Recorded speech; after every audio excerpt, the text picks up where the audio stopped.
अभी बताइए, इस बात को समझिएगा।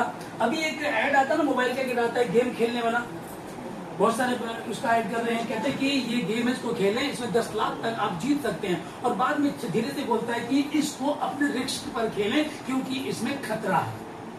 सुनो आप लोगों ने, ठीक है। एक तरफ सिगरेट की डब्बी पे आप लिखा हुआ देखते हैं, cigarette smoking injures to health, cigarette पीना सेहत के लिए हानिकारक है, इससे कैंसर होता है, लिखा हुआ उस पे। और दूसरी तरफ जब उसको बेचा जाता है तो उसमें कोई अक्षय कुमार एक्टिंग कर रहा है, कोई हीरो उसको पी रहा है, हम रेड एंड व्हाइट पीने वाले तो बात ही कुछ ऐसा, कई बार आपने देखा होगा, ठीक है। एक तरफ तो उसके लिए क्या किया जाता है कि आप इसको खेलो, आप 10 लाख तक जीत सकते हो। दूसरी तरफ उन्होंने धीमे से क्या कहा, ठीक है ना। हाँ, अब यहाँ इसने राजा ने अपने बात को, इसने पानी मंगाया, अपने हाथ धो दिए, भाई इसका लो तुम्हारे सर पर पड़े, मैं तो अब साइड में हो गया। साइड में तो हुआ ये, लेकिन वो किया क्या इसने, क्रूज पर तो गया ना, भेजते हैं ना क्रूज पर। तो क्रूज की कथा ना सुनने वालों के लिए मूर्खता है। क्रूज यीशु मसीह के लिए जरूरी था, श्रापित क्रूज था, क्रूज को लेकर के उनको चलना जरूरी था, उस पर उसको मरना अनिवार्य था। वो नहीं मरता तो संभव नहीं था कि मैं और आज आप यहाँ बैठे होते, आज हम सुकून मना रहे होते, आनंद मना रहे होते, ये संभव नहीं था, ये जरूरी था। लेकिन क्या है, हालेलुया, हाय उस पर जिसके द्वारा ये ठोकरों का लगना अनिवार्य है, परंतु हाय जिस पर आती है, आप पर कोई ठोकर है, आप पर आई, आप पर आई है, अब कोई ठोकरें आ रही हैं तो कोई बात उसकी चिंता मत करना, बड़ी बात है हाय उस पर जिसके द्वारा ये आती है। हालेलुया, आगे पढ़ेंगे। सब लोगों ने उत्तर दिया। इसका 34 सिखाया प्रार्थना में क्या था, अतः तुम इस रीति से प्रार्थना किया करो। अब यीशु मसीह क्रूस पर है और यहाँ ये क्या कह रहा है, हे पिता इन्हें क्षमा कर क्योंकि नहीं जानते क्या कर रहे हैं। अब वो क्रूस पर है, उसने क्या किया, यहाँ अपने आप को क्या कह रहा है, वो इस रीति से प्रार्थना किया करो, तुम इस रीति से प्रार्थना किया करो। और जैसे हमने अपने कुस्तुर वालों को माफ किया, वैसे तू भी हमारे कुस्तुरों को माफ कर। तब यीशु मसीह यह जो कर रहे हैं उससे पहले उन्होंने एक प्रार्थना सिखाई। मैंने क्या कहा आप लोगों को कि लोग करते कुछ हैं, कहते कुछ हैं, एक जुबान पर नहीं रहते हैं। यीशु मसीह ने अपने चेलों को प्रार्थना करना सिखाया, तुम इस रीति से प्रार्थना किया करो, हम इस रीति से प्रार्थना करेंगे। उन्होंने कहा ठीक है जी, अब उन्होंने सिखा दिया। और जब यीशु मसीह पर खुद पर पड़ी तो क्रूस पर वो कह रहा है कि कहता है, हे पिता इन्हें क्षमा कर क्योंकि नहीं जानते क्या कर रहे हैं, ठीक है ना। फिर यूहन्ना 1:12 में लिखा है कि परंतु जितनों ने उसे ग्रहण किया उसने उन सबों को परमेश्वर की संतान होने का अधिकार दिया, अर्थात उन्हें जो उसके नाम पर विश्वास करते हैं। आमीन। तो जो यीशु मसीह ने जब यहाँ से पहले उसने प्रार्थना सिखाई, इस रीति से प्रार्थना करनी है। और दूसरी बात वो उसको साबित कर रहा, क्रूस पर हो करके कहता पिता इन्हें क्षमा कर, ये नहीं जानते हैं। और जब विश्वास किया तो उसने उस उद्धार को दिया। आमीन। लूका 23:39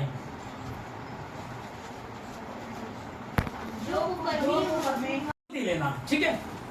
अब नीति वचन 28 तरफ जब हम पढ़ते हैं, वहां क्या लिखा है, जो अपने अपराध छिपाए रखता उसका काम सफल नहीं होता, परंतु जो उसको मान लेता और छोड़ भी देता उस पर दया की जाएगी। तो दया अब यहाँ लिखा है कि जो मान लेता और छोड़ भी देता उस पर दया की जाएगी। ता उम्र ये डाकू गुनाह करता रहा, जो साथ में बंधा हुआ था, यीशु मसीह के साथ में बंधा हुआ था, सारी जिंदगी गुनाह करता रहा, पाप करता रहा, और अब इसको मरना और नर्क जाना था। पर थोड़ी सी देर में इसने विश्वास किया। सबसे पहले इसने अपने अपराधों को, इसने कहा ना कि तू परमेश्वर से भी नहीं डरता है क्या, फिर इसने कहा कि हम तो अपने किए की भोग रहे हैं। और तीसरी बात इसने क्या कही, हे प्रभु हे पिता जब तेरा राज्य तो मेरी सुधि देना। और नीति वचन 28 का 13 यहाँ बिल्कुल फिट हुआ। और परमेश्वर का वचन भजन संहिता 51:17 में लिखा है कि टूटा मन परमेश्वर योग्य बलिदान है, परमेश्वर तो टूटे और पिसे हृदय को तुच्छ नहीं जानता। तो वो टूटे और पिसे हृदय को तुच्छ नहीं जानता, और जो अपनी गलती को मान लेता उस पर दया की जाएगी। और परमेश्वर ने साबित किया, वो कहता कि आज ही तू मेरे साथ स्वर्ग लोक में होगा। आमीन। आगे जाएंगे। मुझे क्यों छोड़ दिया? पहला आदम को जब परमेश्वर ने बनाया, भयंकर रीति से आशीष दी, फूलो फूलो पृथ्वी में भर जाओ। पहले आदम को बनाया, लेकिन उसने गुनाह किया और उसके गुनाह की सजा हम लोगों पर आई। अब जो पहला आदम था उसने पाप किया और दूसरा आदम ने उसके पापों को अपने ऊपर ले लिया। पहले आदम को परमेश्वर मिलने आया करता था, ठंडे समय में मिलने आया करता था और दौड़कर आते, आदम हवा दौड़कर आते होंगे और आकर के आज हम वहां गए थे घूमने, वो खूब सारी बातें करते होंगे। हमेशा ये हुआ करता था, जिस दिन उन्होंने पाप किया परमेश्वर मिलने के लिए आया, जो परमेश्वर आया तो हुआ क्या,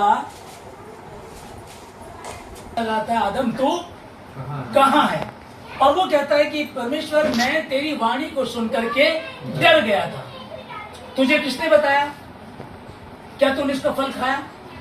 पहले आदम को यहोवा पुकारता है, वो कहता है कि मैं तेरी वाणी को छुप गया था, और दूसरा आदम अर्थात यीशु मसीह पिता को बोल रहा है, हे पिता तूने मुझे क्यों छोड़ दिया? पहले आदम की गलती गुनाह जो दुनिया में आज जिसको मैं और आप लेकर के भुगत रहे थे, उस सब को लेकर के यीशु मसीह अपने ऊपर लाद करके क्रूस पर चढ़ गया और आज वो पिता को पुकार रहा, हे पिता तूने मुझे क्यों छोड़ दिया? क्या कारण था छोड़ने का? क्योंकि परमेश्वर की दृष्टि इतनी पाक और पवित्र है कि वो बदी को देख नहीं सकता, गुनाहों को देख नहीं सकता। कुछ समय के लिए परमेश्वर ने भी, पिता ने भी अपने पुत्र से दृष्टि ऐसे कर ली और स्वर्गदूत वहां खड़े होंगे। जिब्राइल फरिश्ता कह रहा होगा, यहोवा परमेश्वर आप तो नहीं जा सकते, हमको भेज दो। किसी की जरूरत नहीं हुई कि जाकर के उसकी मदद कर सके।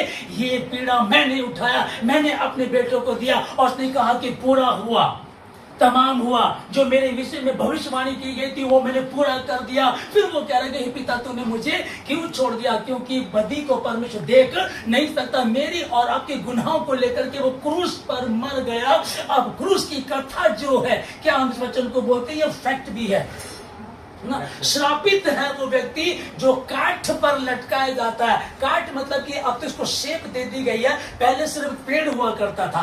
पुराने नियम में आपने पढ़ा होगा कि जब भी किसी को सजा देने को पेड़ पे लटका दिया जाए, धीरे धीरे धीरे इसको शेप देना शुरू कर दिया। अब ये शेप वो आ गई है। और जब यीशु मसीह आया और जब ये बातें चल ही रही थी, उसी समय बर अब्बा भी वहां था और वहां का नियम था, इतिहास बताता है, वहां का नियम था कि जो कैदी पकड़ा गया वो एक पेड़ को लेगा, उसको काटेगा, अपने लिए सलीब तैयार करेगा, क्रूस को तैयार करेगा और उसी पे उसको फिर लटकाया भी जाता था। यीशु मसीह ने बर अब्बा की क्रूस को लेकर के, क्रूस किसका था? बर अब्बा का। क्रूस किसका था? आपका। क्रूस किसका था? मेरा। गुनाह मेरे थे, लेकिन लेकर के वो चढ़ गया और कहता है, हे बाप तूने मुझे क्यों छोड़ दिया? पहले आदम को यहोवा पुकारता, तू कहाँ है? मैं तेरी वाणी को सुन करके डर गया था। क्यों? क्या हुआ? तूने पाप कर दिया। और दूसरा आदम मेरे और आपके गुनाहों को लेकर क्रूस पर चढ़ गया और कहता है, बाप तूने मुझे क्यों मुझे छोड़ दिया? हालेलुया। उसने बड़े शब्द से चिल्ला करके, मत्ती 27 पढ़े, बड़े शब्द के साथ कहा, हे पिता मैं अपनी आत्मा तेरे हाथ में सौंपता हूं, और अपने प्राणों को त्याग दिया। क्या हुआ? धरती डोल उठी, पहाड़ तिरड़ गए, कब्रें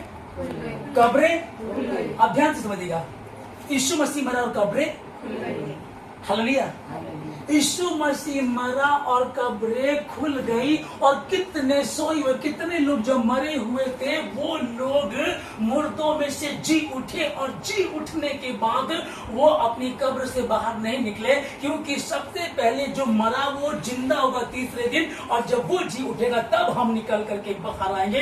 ये किसी की जरूरत नहीं बाहर निकलने की, ये मरकर जी उठे हैं और पड़े रहे। और विश्वास को देखिएगा, पुराने नियम में हम लोग देखते हैं, पुराने नियम में यूसुफ ने कहा था, यूसुफ निर्गमन की पुस्तक में है, निर्गमन 13:19 में है, यूसुफ ने अपने परिवार वालों को बोल दिया था कि जब कभी भी इस जगह को छोड़ करके जाओगे, क्योंकि यहाँ हम गुलाम है, ये देश हमारा नहीं है, वहां जहां भी जाओगे मेरी हड्डियों को लेकर के चले जाना।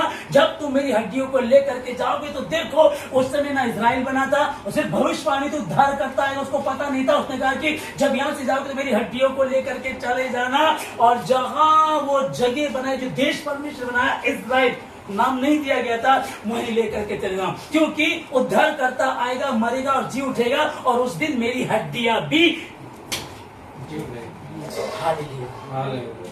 उस दिन मेरी हड्डियां भी जी उठेगी। ये 5000 साल पहले की बात है, ये 5000 साल पहले कहा गया था, और उसको आप मिला लीजिएगा, इस वचन को पढ़ लीजिएगा, और आज जो हुआ उसको कर लीजिएगा कि चल रही थी, पर्व मनाया जा रहा था, तो हर वर्ष में जो बलि दी जाती है, यहाँ सरदार खड़ा हुआ छुरी लेकर के, और उसकी गर्दन काटने के लिए वहां यीशु मसीह को क्रूस पर लटका दिया गया। और यीशु मसीह जैसे अपने प्राणों को त्यागा तो पृथ्वी डोल उठी, और जैसे ही पृथ्वी डोलने लगी और यहाँ मेमने को लेकर के वो सरदार छुरी लेकर खड़ा था, पृथ्वी डबडोली। जब भूकंप आया तो छुरी गिरी, वो भी जाकर के गिरा, और मेमना निकल करके भागा, क्योंकि यीशु मसीह ने वो काम पूरा कर दिया। अब मेमने की आवश्यकता नहीं है। और दूसरे में जब हम इसको पढ़ रहे हैं, भुवनेश नाभि पशु यज्ञ, पृथ्वी की नाभि पर स्वयं का बलिदान देने वाला